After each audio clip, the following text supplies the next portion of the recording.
Hello, everyone, and a warm welcome from my side to today's SAP Community Call. I'm Lena, I'm part of the SAP Community and Influencers team, and I'm your technical host for this session today, which is on the future of work and how will people work in the future. And I'm thrilled and excited to be joined today by Carrie Lessing, our SAP evangelist and thought leader in the area of future of work. And this call today couldn't be more perfect fitting into the month of October, because we currently have the topic of the month in SAP Community, which means that we have future of work dedicated as the main topic on our homepage. There's always 2 sections on the homepage where we feature content. And Carrie actually has one of her blog posts currently featured there, namely 9 reasons why people are leaving their jobs. So if you haven't read that blog post yet, I highly suggest and encourage you to do so. In case you have read it and might have questions to the content with regards to future of work, or with regards to the content that we will share in this presentation today, we have enough time towards the end of the session really dedicated for your questions. And yeah, this is basically the little housekeeping rules I wanted to share as well. So there is the chat functionality at the bottom of the screen where I already see some messages in there. This is really more for sharing insights, maybe sharing your SAP community profile, and the questions with regards to the content, please post them in the Q&A button at the bottom of the screen. And we're really here, all of us today, because future of work has arrived and we want to know what's new. We want to gain insights in what is that new future of work. So we will focus on the 3 main topics on the what of work, the who of work, and the where of work. And we are joined here by our expert, Carrie, so we will definitely get those questions addressed. Before we now dive into the content, I'm actually super happy to basically get to know you a little bit. We want to know where you're from, and hence we prepared this lovely map here, where we would like to ask you to use the annotate button. So I'm sharing my screen here, but there should be this annotate button in Zoom. Either you have to use your mouse and scroll up, then there is a few options button where in the drop down it says annotate, and you can use now this view here, use that annotate button and indicate in the map where you're from. And if that doesn't work for you, then I see that Fawa indicated with a star where she's from. Your name will also be displayed. And if you don't want to share that with us, because this is a recorded session that will be put on our YouTube channel, you can do so in the chat. That is not shown then in the recording. But I see that Cassie is from the East Coast. Good morning, Cassie. I see a lot of in the chat. Okay, so there's a few from Newtown Square, Munich. I see me neither. Okay, some of you might not have that option. But yeah, then you can just use the chat. This is also nice for us to see just where you're from. Oh, India. Good evening, Heidelberg, just around the corner. I'm actually based in Mannheim. Hi. Frankfurt, Switzerland. Brilliant. Cool. Thank you so much for sharing that with us. I guess that is now my point to stop sharing my screen and handing over to Carrie to share her screen, that we can get started with the question, how will people work in the future?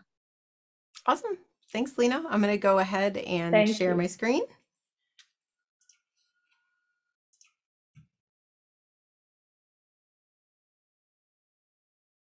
See, can you just confirm that you can see the presentation? Yes, we can. All right, great. So thank you everyone for joining today. I'm super excited to be here to talk to you about the future of work. Let's see. Okay, before I jump in, I just want to share a few things about myself and then we'll get right into it. So first, and sometimes I think this is the most important thing to know about me, I am a relentless, almost aggressive optimist. And what that means is that I genuinely believe that every problem has a solution and that people are basically good. This is the lens through which I see the world, and it's what I bring to everything I do. Secondly, I love people. I'm a people person, even though I'm also a strong introvert. And I'm a huge geek. I love technology. No matter where I've started in my life or my career, I've always ended up someplace technical or technology focused, hence why I'm here today. I also enjoy working globally. I'm global minded, both in my approach and how I think.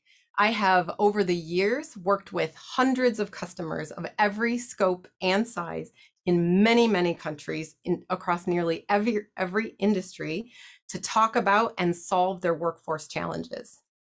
And finally, I'm obsessed with thinking about the future, and I always have been. I grew up, and this is going to date me, I grew up watching the Jetsons, which for those of you who don't know what it is, feel free to Google it. It was a shockingly prescient children's cartoon back when I was growing up. I've read every science fiction book that I've ever been able to get my hands on, and I'm an official Trekkie, which means aside from just attending events around Star Trek, I've also seen every episode of every version of Star Trek ever made. And now in this job, I get to think about, research, and most importantly, talk to customers about the future. How awesome is that? I'm in the perfect place for it too. So SAP has a really cool perspective on the future of work. Aside from the fact that over 77% of the world's transactional revenue flows through SAP systems, we also have a huge community of passionate people who see ourselves as both students and practitioners of the future of work.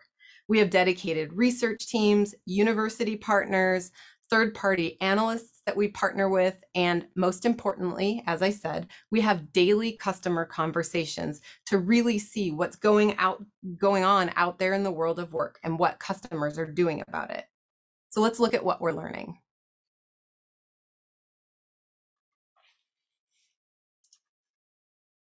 So we're going to look today at three aspects of the future of work. We're going to look at what work is transformed.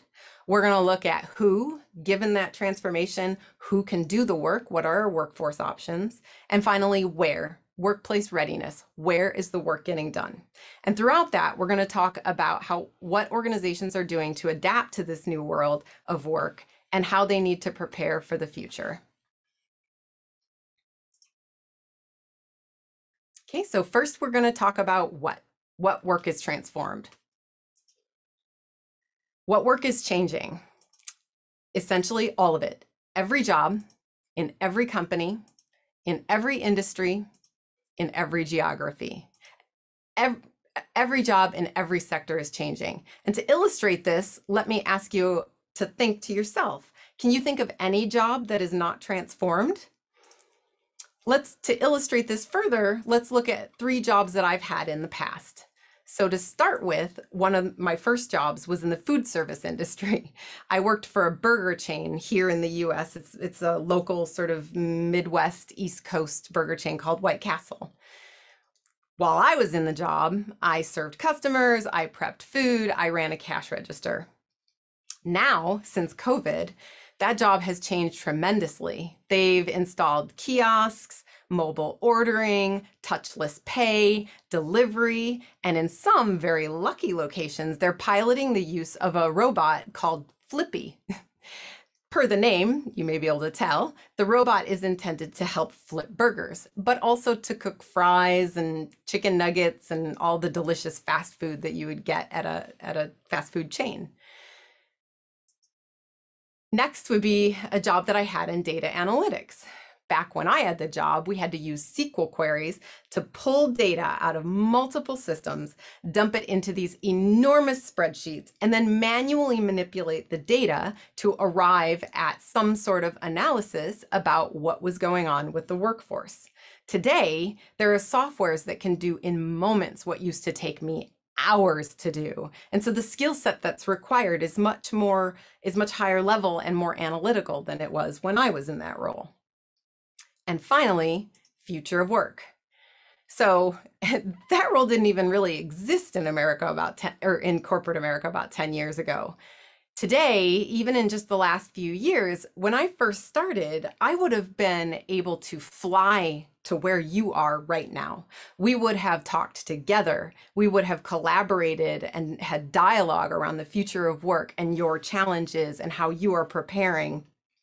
I would have been able to read the room and make sure that I was being relevant and that I was hitting on the right points. Now, thanks to COVID, I'm here in a room in my house, and I have to be more interesting for the next 30 minutes than anything else that you have going on. I know you're being bombarded right now with notifications. We all are. Microsoft Teams, Outlook, Snapchat, all the social media. So I have to be more interesting than the hilarious TikTok video that your cousin just sent you. That's a lot of pressure, but I'm going to try. So, and this isn't just anecdotal, right? All of the experts have weighed in. According to the World Economic Forum, 1 billion people are going to need to be reskilled by 2030. Reskilling is a hot topic under future of work, and it's a business imperative now. But in my humble opinion, that number doesn't go far enough. I would instead argue that everyone, regardless of role, needs to be reskilled right now and with urgency. If we're going to remain relevant in our roles, and if the organizations that we work for are going to continue to be successful, we all have to gain new skills, not just to help us adapt today, which of course is very important, but also to prepare for the future that is coming and the change that is becoming exponentially faster. But there are some challenges with that, right? People don't have time to focus on training. While this infographic is a little bit older, it's still absolutely true. And in fact, I would argue more true than ever before. People are burned out. They're overwhelmed. They're overworked. They're working longer than ever. And they have information overload every second of the day. They don't have time to do training. At best, in a typical work week, you might have 1% of your time to dedicate to sort of formal training and development in the traditional sense. Not another challenge, and this is based on a number of studies, including a recent one by MIT, we as humans are notoriously bad at assessing the skills that we have. Much like this iceberg that you see, we focus on what's on top, the most recent accomplishments, the most recent skills.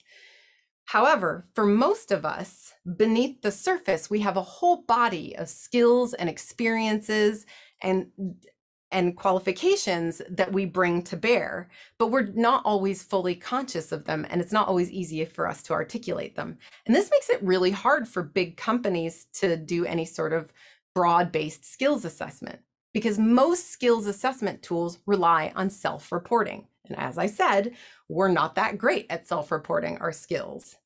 So big organizations are really struggling with how to get their arms around this whole concept of reskilling their workforce.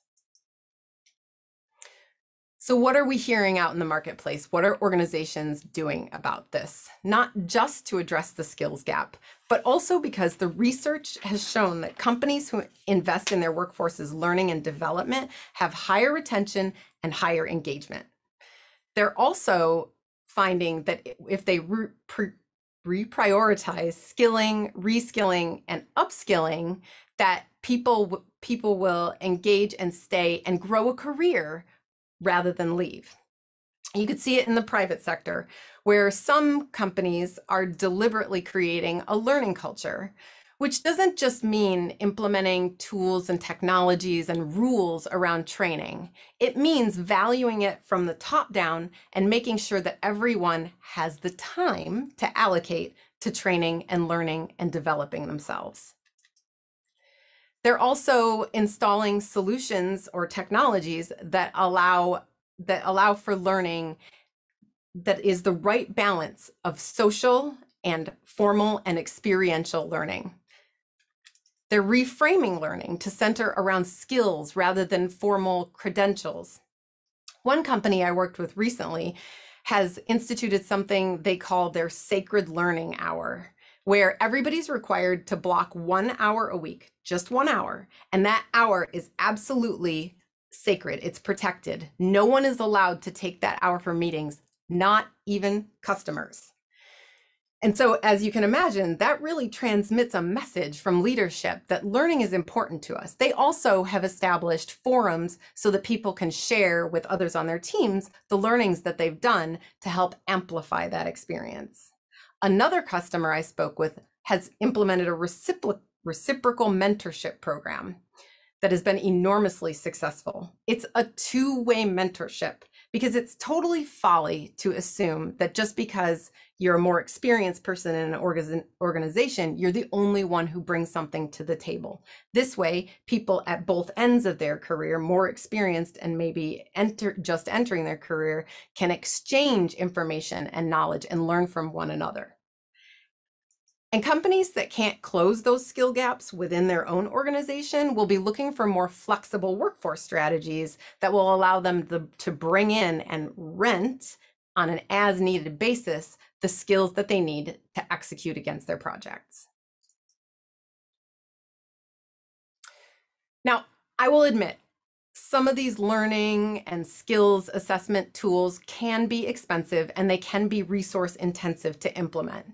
But you don't need necessarily expensive technology or very complex processes in order to do your own skills assessment within your own business unit, within your own team, or even within yourself. Really, it just takes a little bit of time and some research. So as an example here, we have an extremely forward-thinking group in APJ who decided relatively recently to do their own skills assessment. So they took a look at the situation in their market. They looked at all the different macro trends that are affecting work in their region.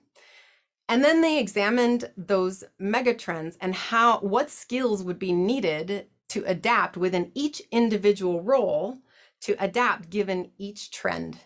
They mapped all of that out and identified what skills do they need now, what will they need in the near future, and what will they need longer term. And then they established a plan to ensure that everyone in those roles got the skills that they needed. So next, let's talk about our workforce options. Given all this change, who's going to do the work? Even before COVID, lots of organizations were struggling to address the challenges of 4, sometimes even 5 generations in the workplace. As with many things, these trends were accelerated with COVID. All over the world, in most regions, our populations are aging at the same time as birth rates are declining. Our workforce is aging out.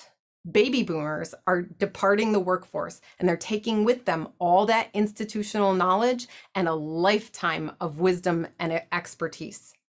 Millennials have reached their peak of workforce participation at about 40%, because the youngest of the millennials is 40 now, if you can believe that. Gen Z, who are 23 this year, or at least the oldest groups are now also entering the workforce. But their entry has been seriously hampered by COVID. Because they're more likely to be looking at entry-level roles, they are much more vulnerable to job loss as a result of COVID. Contingent workers continue to be very important in this space. There was an article in about 2018 that talked about how 50% of the world's workforce would be contingent by 2020. Another industry expert at that time said it could be as high as 80%. Now, in my mind, that's a long shot. And it does require a pretty broad definition of what a contingent worker is in the first place. Nevertheless, it is clear that contingent work is once again on the rise. See, in any economic downturn, contingent or contract labor or procured services, they're the first to go, but they're also the first to come back because they provide flexibility in an environment when extreme flexibility is required. So whether you want to believe the 80% is possible anytime in the future or not, you have to acknowledge that the way we get work done is changing, and organizations globally, both private and public sector, are increasingly looking to flexible workforce arrangements to ensure that they're prepared for the volatility to come. And finally, a topic that's near and dear to my heart, the impact of COVID on women's lives. Women are 4 times more likely to have lost or left employment during COVID. Without a doubt, this has adversely impacted the gender balance in our workforce. And if we don't act quickly, the effects of this could be extremely far-reaching, including, by the way, economic impacts on the world economy. These stats are even more dramatic for women of color in established economies, and even worse for those in emerging economies. This has huge implications, not just for workforce diversity and gender parity, but also for the global economy as well. And at the same time, while the human face of our workforce is changing, robots and automation have entered the workforce en masse. This was all underway pre-COVID, but it was accelerated by COVID. Dramatic statistics about the rising threat of automation are all over the place, and they've been there for a very long time. And it is true, without question, the pace of automation and digital transformation has accelerated. As companies scrambled to move some workers remote and to try to protect those who were still stuck on the front lines, they turned in many cases to technology to assist. And now, with governments, they've been tasked to do more with rapidly shrinking budgets. So they too are having to accelerate adoption of digital technologies in order to do that. And with all this change of the workforce, we also have the Great Resignation. People are leaving their jobs, or at least they're saying they're going to. Earlier this year, a Microsoft survey found that 40% of the global workforce is considering a job change this year. An even more dramatic statistic was from the job site Monster. They said 85% of people were considering a job change. The job numbers in the US do bear out some pretty striking numbers here. Globally, it's slightly less dramatic, but it is happening nevertheless. Ultimately, the reality will likely be significantly less than 85% or even probably 40%.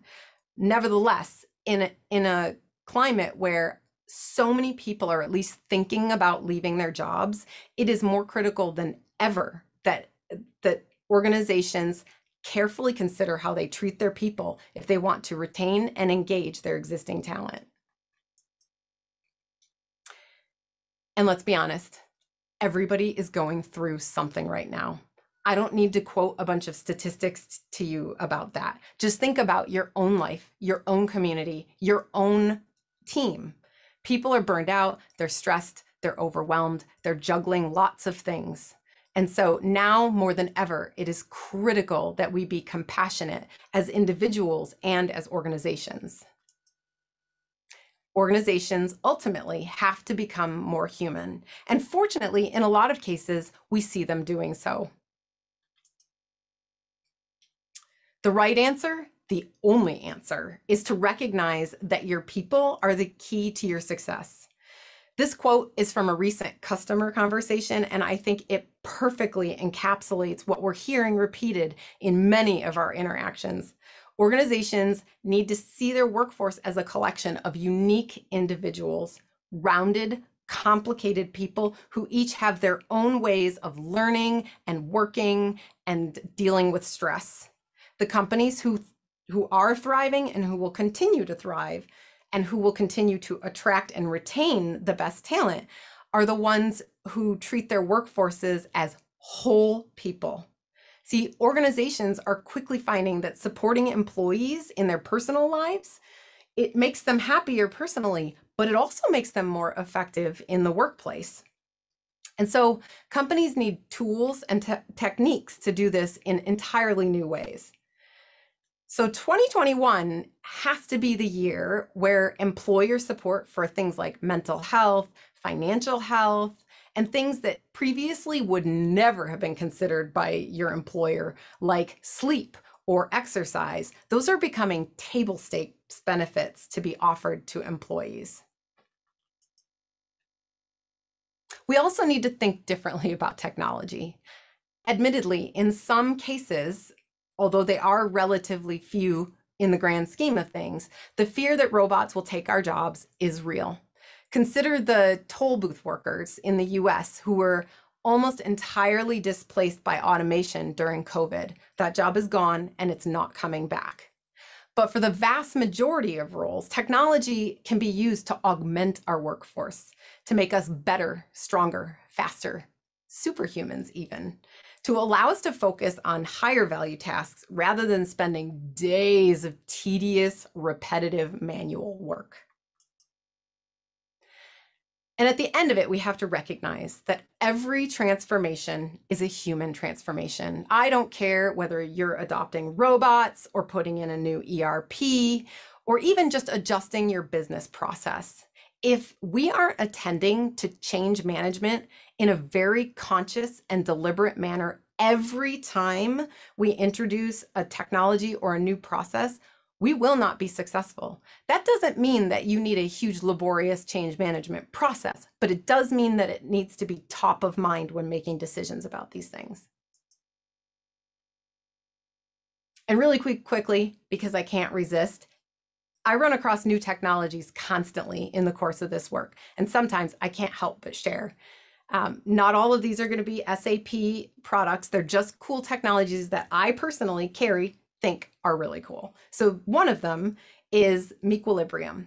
This is a tool that is being used by that same forward-thinking group in APJ here at SAP. It's a tool that allows for resilience building, for collaboration. It's a team-based app that uses gamification to help people connect, to create psychological safety, to encourage well-being, and to generally get a feel for where your team is at and what you need to do to make them better. It's a very cool app. Another really cool use of technology in this space has to do with VR. Now, maybe you have an Oculus headset, maybe you don't, maybe your kids do because they're gamers.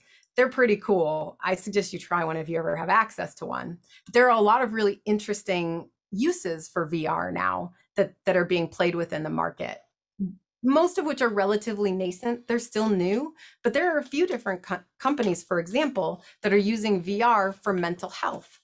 One company I just learned about the other day called Horizon Mind is centered around mental health, and it uses 10 to 20 minute simulations so that you can work through and de-stress.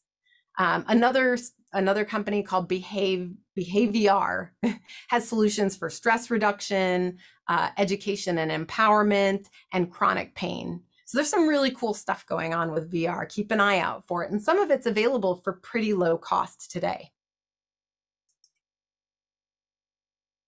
So finally, let's talk about where. Where is the work going to be done? Inevitably, it won't shock you to see that this centers around hybrid work. That is the huge buzzword when we talk about where in future of work right now.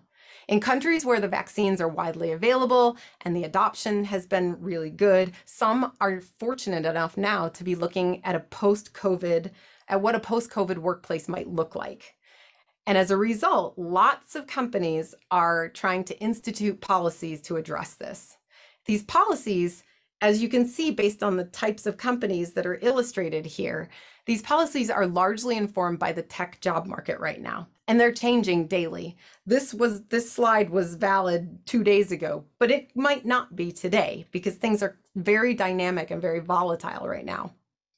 But it's important to note that a decision to change jobs may be swayed by the offer of more flexibility around remote work. Wherever you land on the spectrum, someone else is offering something different. Here at SAP, we've rolled out a very deliberate pledge to flex. You'll see us way on the left side of this spectrum. And really what that's about is it's about an extremely flexible policy that tries to provide an approach for every role, every style, and every location. It's really about having a trust-based workplace. But as with any of the trends we discuss around future of work, you have to remember that it's complicated and nuanced. So for example, hybrid work, it's a super hot topic. It's very interesting and it's very important to a lot of knowledge workers.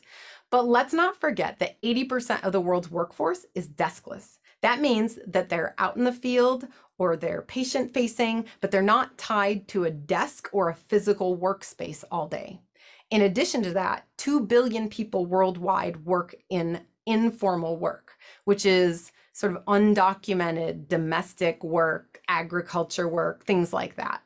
So it's important to keep this in mind when we're having this dialogue, that it's not applicable to everyone. And a lot of companies are having to come up with a balance because a lot of their people may not be sitting in an office and may not have that freedom to work from home.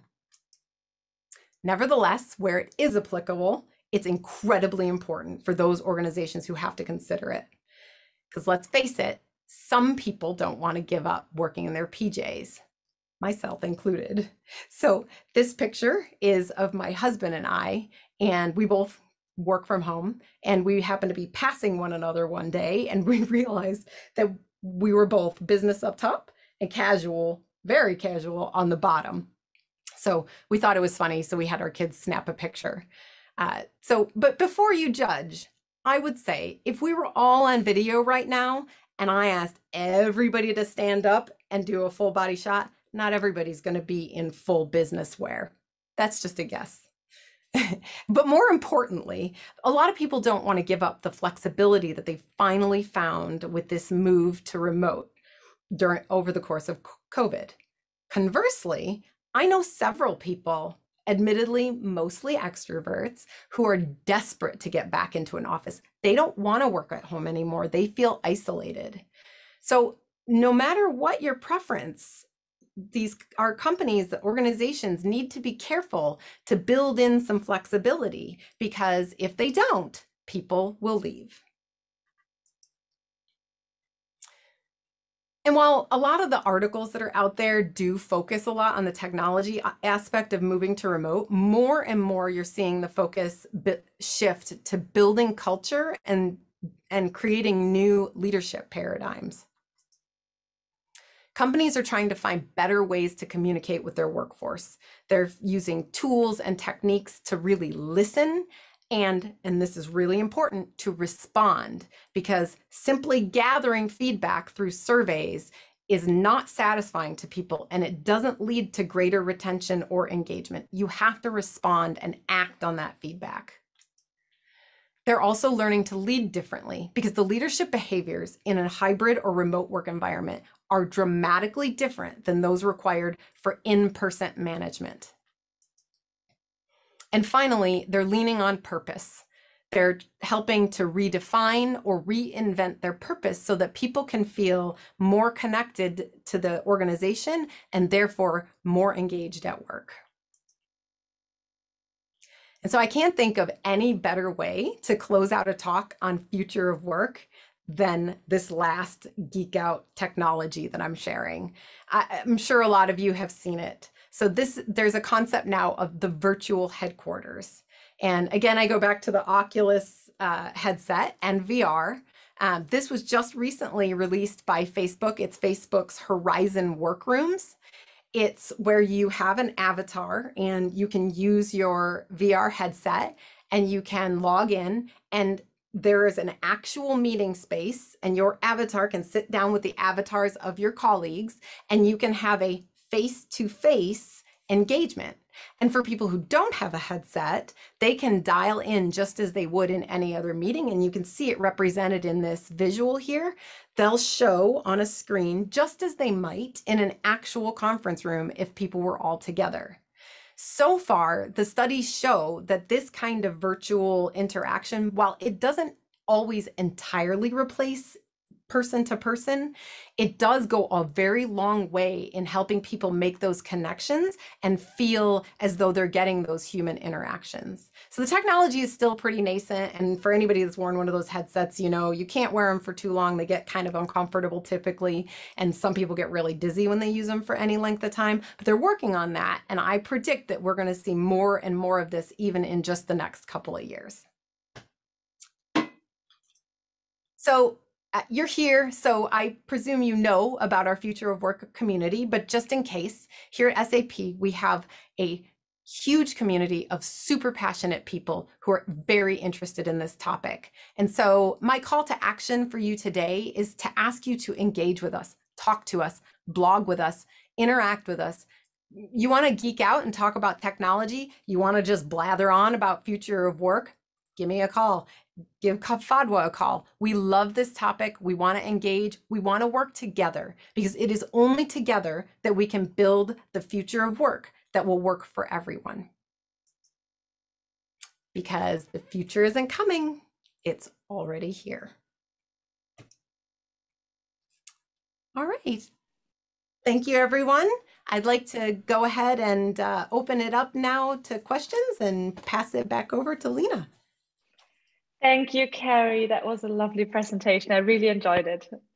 And I know that our attendees also enjoyed it because the chat was very lively. And everyone has now the opportunity, and we have plenty of time left. We have almost 20 minutes where really you can now address your questions directly, either post it in the Q&A or we can also unmute you. So if you want to raise your hand, I can unmute you and you can ask Carrie directly.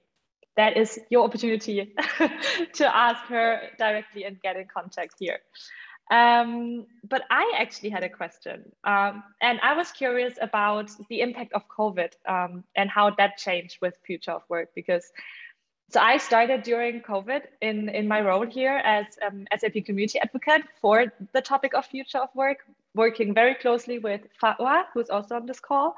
And I live just around the corner of SAP's headquarters here in Waldorf in Germany. It only takes me 30 minutes, but we were just not really allowed to go into the office. And my team is like super global. So I would see colleagues from my former roles in the headquarters, but not really from my current team. And I have to agree, I do miss that sometimes. I do like seeing people. I like seeing people in the office that bump into each other, like coincidentally in the hallway and just have a little chat. I like that. But I think that really heavily impacted the future of work that is, as you said, already there or already here, that we're already living in right now. Yeah, I mean, I would say a couple things. So one, I think all these changes with COVID have made future of work a topic not just for futurists and consultants and, you know, people whose jobs it is to think about future of work. It has brought it into the public discourse. Everybody has an idea about future of work. Everybody is thinking about it. The conversation is so much more interesting now because there are so many different views, and we're actually taking action to dramatically and proactively change things, which is, I think, a huge change. It used to be the case that anyone who was talking about future of work was, you know, sort of a formal presentation, and they talked about how change is getting faster and microchips are faster, and, you know, everything's going to keep changing. But now we still have that. We still need to think far into the future, but we have all this very proactive and current dialogue around what are we seeing and how are we going to make it better, and we're all engaging in the conversation. So that, I think, is an amazing change in future of work. And as far as what you're talking about, so I think I've been remote almost my entire career. And so for me, COVID, the big change with COVID is what I'm not traveling, which I will tell you, I do miss that a lot. Put me on a plane, please. But nevertheless, you can be successful remotely, but it takes a very conscious and deliberate effort to change how you think and to change how you engage with people. I've got all sorts of tips and tricks. We could do another webinar on it sometime if you want, but just finding ways to engage with people in a very authentic way Like coffees, are virtual coffees, virtual, drinks together. Some people enjoy that. That's not necessarily for me. But there's a million ways you can do it. You just have to make the effort, and companies really need to make the effort to upskill their leaders, because leadership is super important. Your leaders have to understand how to lead remotely and how to build culture and teams in order for it to be successful. So I think that's another change that can help address what you're talking about, is that we miss each other. Yeah, definitely. And we do have that we have weekly coffee corners for the team to really, in 2 time zones, obviously, where we can join and then just see each other and then talk a little bit off topic.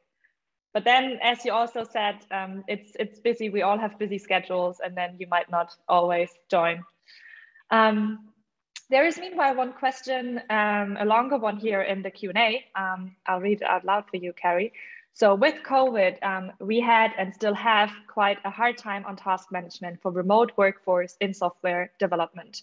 Dailies take much time, especially when people have to work on multiple projects, multiple dailies, so to say. And we are still switching between MS SharePoint, MS Teams, and Jira for handling tasks.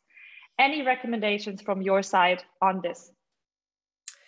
So, I mean, what I've seen to be successful is very clear definition about what tools you're using and how you're using them. Consistency is key. So one of the things that a team years ago that I did was we had sort of an enforcer initially, someone whose job it was to really engage in all the different platforms, make sure everyone was clear with how we should be using each tool, and sort of guide people to ensure that everybody understood the process. And then eventually everybody gets used to it, and it starts to stabilize. But there are also a lot of different courses out there for agile project management, agile working in remote teams. I definitely recommend them. Those are helpful as well, just to sort of adjust your mindset and learn how to do those things across an entire team. Perfect, thank you. There is actually, and I like actually to have a little bit of an interactive part here as well, because John Lamb actually raised his hand, so I'll allow you to talk, John. You should be now able to unmute yourself.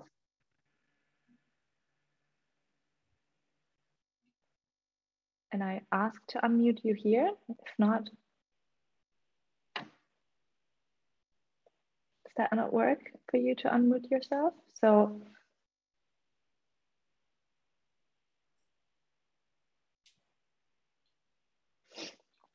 okay, John, you can figure out. If not, just please drop me a direct message here. And now you can. I see you're unmuted. You were at least just a second ago. Maybe we can continue with 2 more questions here in the Q&A.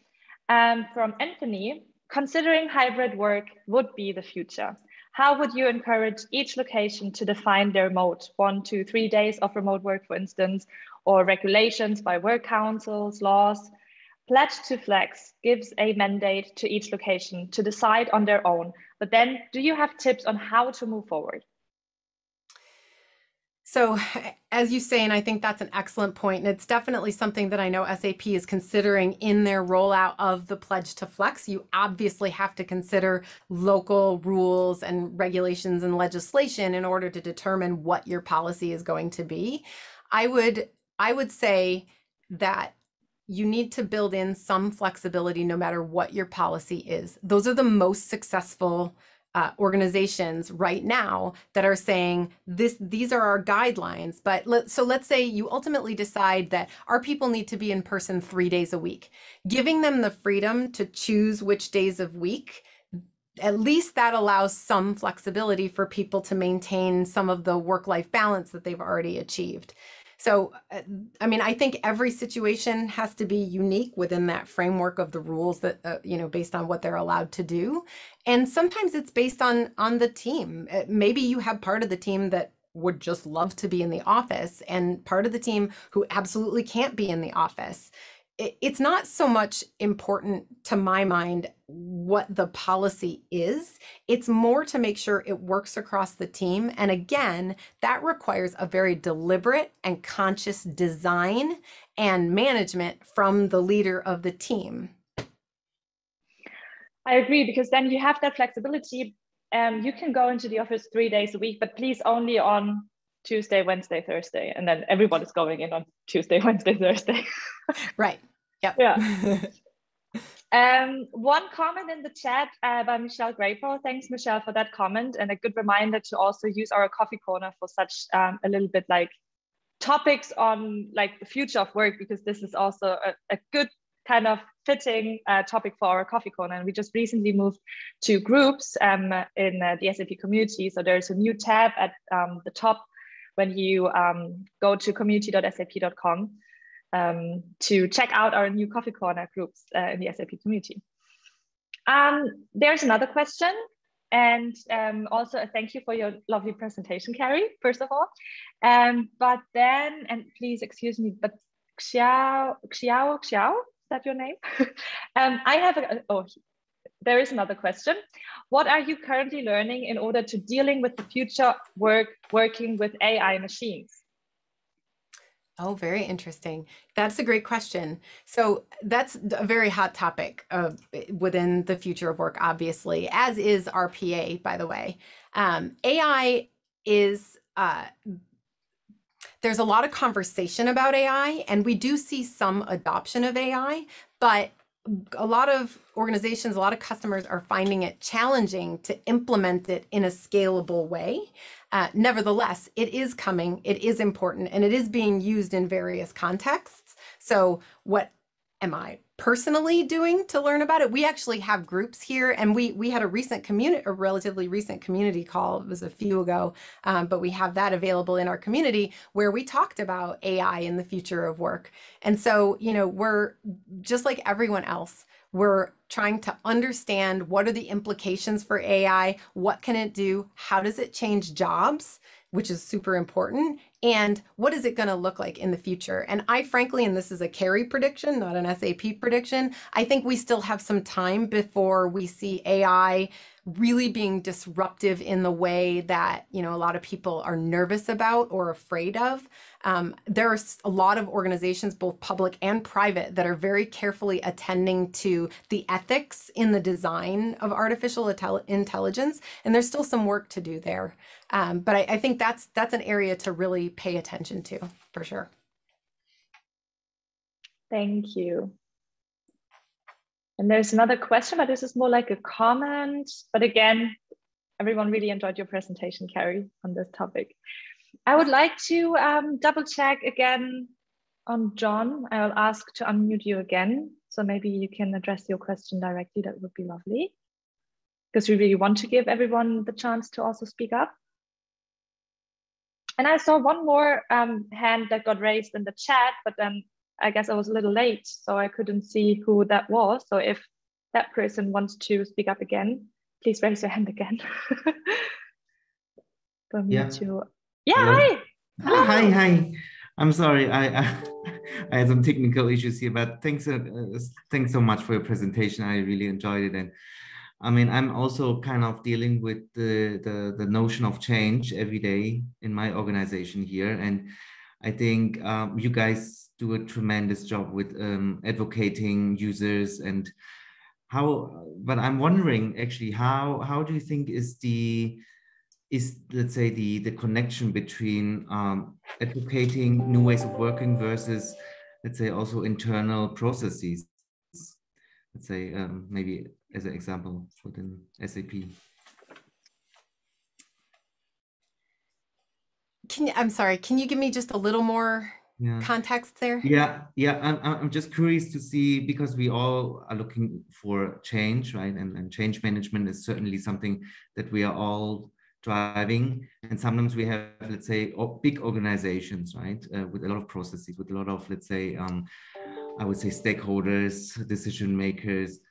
So what would you see is also in terms of future of work, how can we actually facilitate as within our roles as change makers here to kind of probably to drive the change within, let's say, this complex, let's say, I would say setups. Yeah, that's a really excellent point. And you're right that especially in, big complicated organizations, it's especially challenging to do that. I think I'll go back to, and you'll find that this is sort of a thing that I say a lot, is that we need to be advocates of very deliberate change management. Not, again, about the techniques themselves, but talking to people, understanding how they're feeling, understanding where they're at, understanding how these process changes, how these changes to the way we work are affecting them. And I don't think that's a top-down thing necessarily. I think each person, and let's just talk about it in SAP since you're talking about it from that perspective. So within SAP, we can all connect to one another and talk to one another about what these process changes look like, what we appreciate, what we don't. We can feed that information back to leadership, certainly, to help give them that guidance because they are listening. But I think it's important for each individual person to have a stake in it, to have an investment. Like I said, we're burned out, we're busy. I'm not free from that myself. But if you want to enjoy working and you want to adapt to this change, which we really have to do in order to survive, I think you have to engage with people and you have to drive it yourself. Don't wait for someone else to drive it. Advocate for the changes yourself. Thanks so much. Thank you, John, for your question. Yeah, that was a great question. There's another one, Carrie, in the Q&A that I find challenging. Let's give it a try. So how remote work will change economics? How would you see world market changes between low-cost employment countries and high-cost employment countries? Whew, that's a big question. And I'll be honest, I'm not sure I have quite the level of expertise to answer that sort of on the cuff impromptu. I mean, certainly the experts that are doing analysis, you look at the World Economic Forum, or any of the global experts out there, there's definitely a difference. There's no question that there are markets and there are areas, even within a given economy, that just can't support things like remote work or, the need for skills, access to skills, for example. The technical skills that are needed, those often require very formal training, which a lot of people don't have access to. And so there are lots of organizations, private and public, that are trying to resolve that are trying to, and the skills issue is just one sort of very small aspect of your overall question.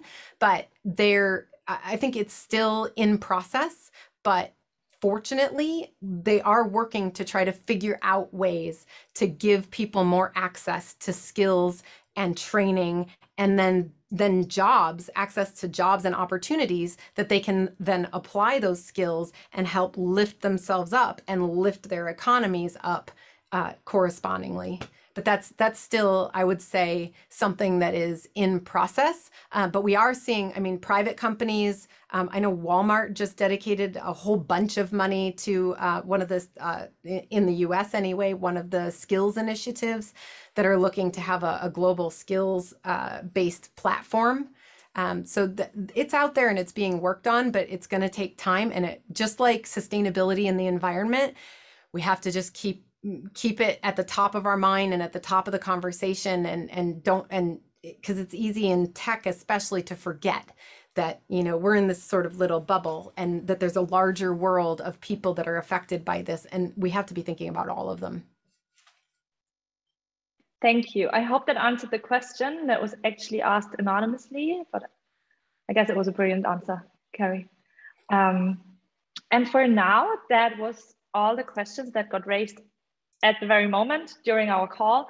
But as Carrie already suggested, everyone really to be invited to the Future of Work community. As I said, it's Future of Work topic of the month at the moment. So there's one more week where it's featured on our homepage directly. I also shared in the chat the link to our topic page in the SAP community. And should there be any more follow-up questions, we have our Q&A area in SAP community where you can address any questions, and Fatwa, Carrie, myself, we were all happy to then help you out. Yes, I'll share the link to the community page again. No worries, there it is. All good, all good. So now it's double in the chat for everyone to then also hit the follow button from the topic page itself. Then you follow the tag Future of Work and you will get notified on Carrie's next blog post, because she already written a lot, and I'm looking forward to see more content of you in SAP community. With that being said, thank you so much for your time, Carrie. Thank you everyone for your time joining us today for this SAP community call. I'm looking forward to seeing you in our next community calls, and I wish you all a great rest of your day. Take care and hear you soon. Thanks, everyone. Thank you. Bye.